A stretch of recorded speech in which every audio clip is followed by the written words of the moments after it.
What's up, everybody? My name is Brad, and welcome to a Super Bowl Sunday edition of the Book Report. We're on week 6. This is where I talk about what I've been reading, what I'm currently reading, and what I'm planning to read next. All that kind of fun, bookish stuff. But it is Super Bowl Sunday. The big game is tonight's the Eagles versus the Chiefs. I don't like either one of those teams, so I'm not really. Well, I am rooting for somebody. I am rooting for the Eagles to win because I'm over the Chiefs. Do not like the Chiefs. I do not want them to three-peat. It's mainly Patrick Mahomes I don't like. Kelsey's kind of annoying too, but everybody else is fine. I like their coach, Andy Reid, but I do not want them to three-peat. So I'm rooting for the Eagles tonight, but really I'm rooting for an entertaining game. I hope it's fun and an entertaining game to watch. I do like Saquon Barkley from the Eagles, and I do like Jalen Hurts, especially when he was in college. I liked him. But yeah, hoping for the Eagles to pull it out tonight because I really don't want to see a Chiefs three-peat.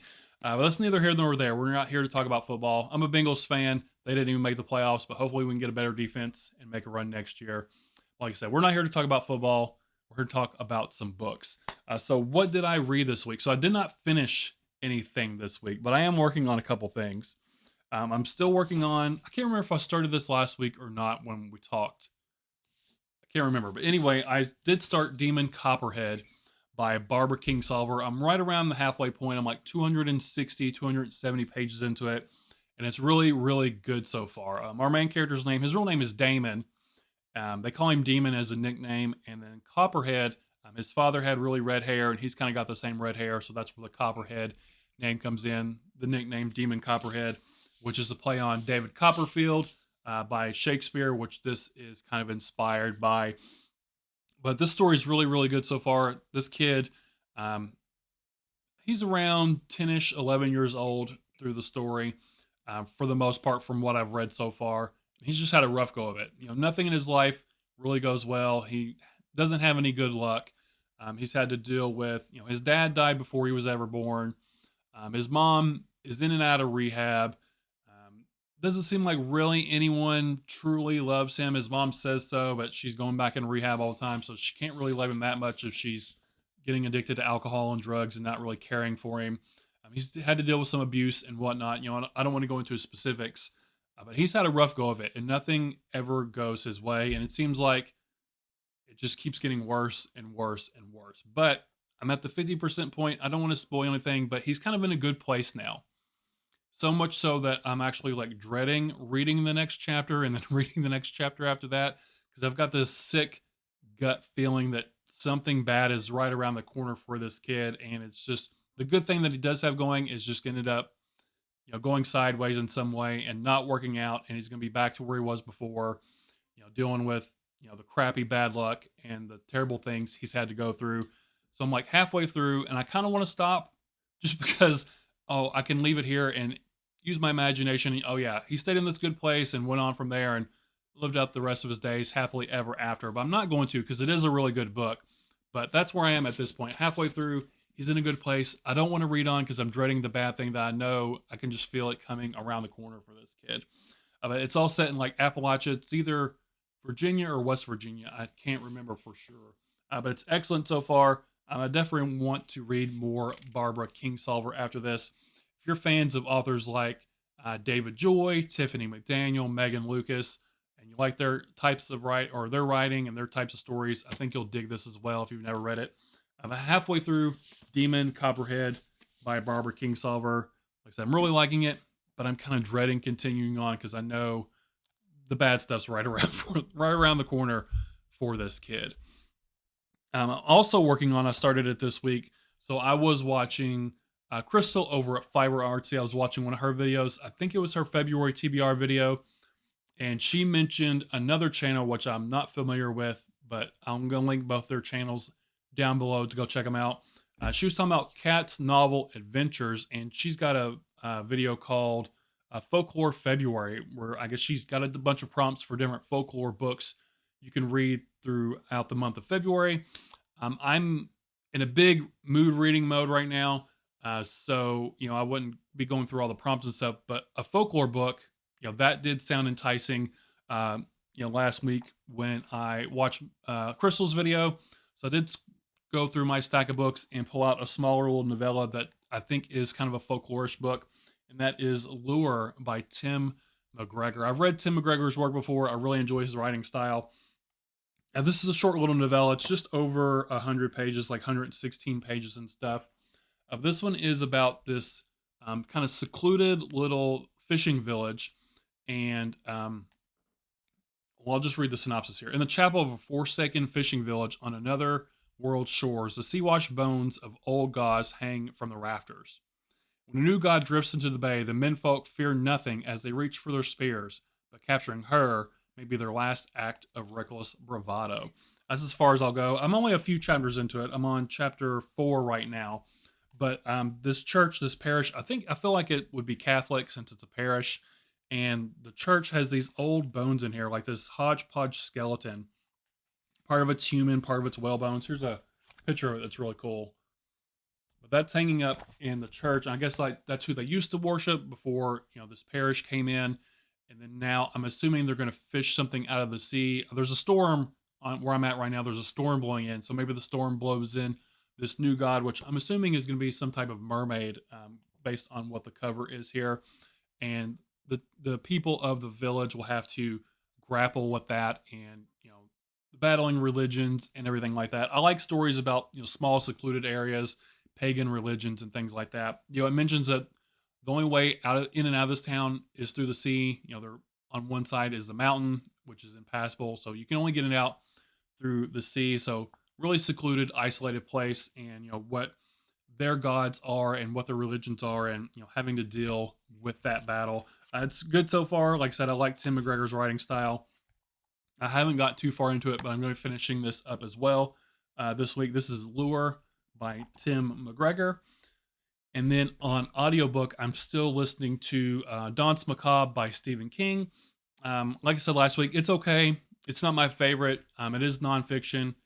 It is a little dry at times, almost like a college professor speaking to you about the genre of horror, which is kind of the whole basis of the book.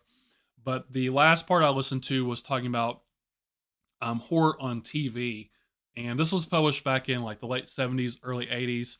So horror on TV has changed drastically since then. There's a lot of great horror programs on TV now, but back then, not so much. But he was talking about a lot of older shows like The Twilight Zone, an old show called Thriller, not Michael Jackson Thriller, but old show called Thriller. There's one I'm blanking on it now. I can't remember what it was called. Not The Outsiders.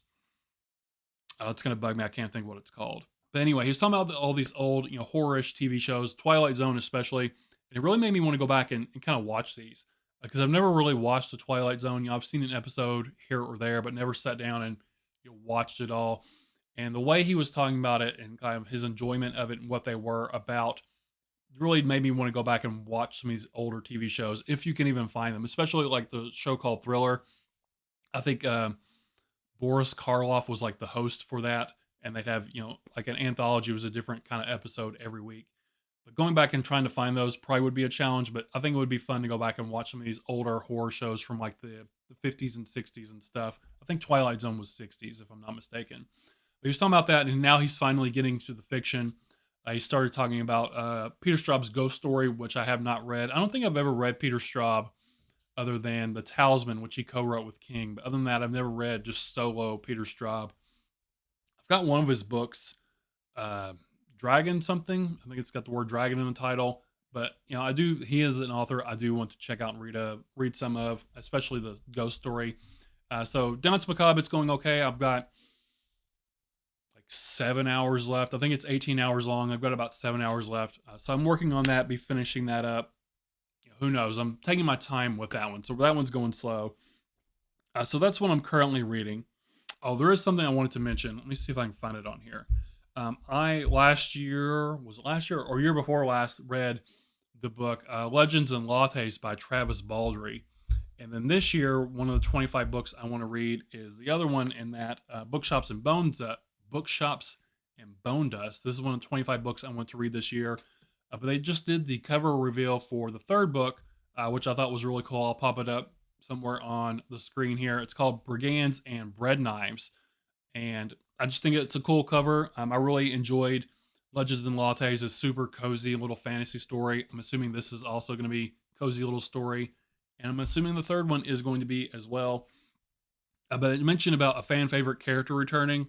So I'm assuming that it's from this one, like the bookshop owner, I think is returning.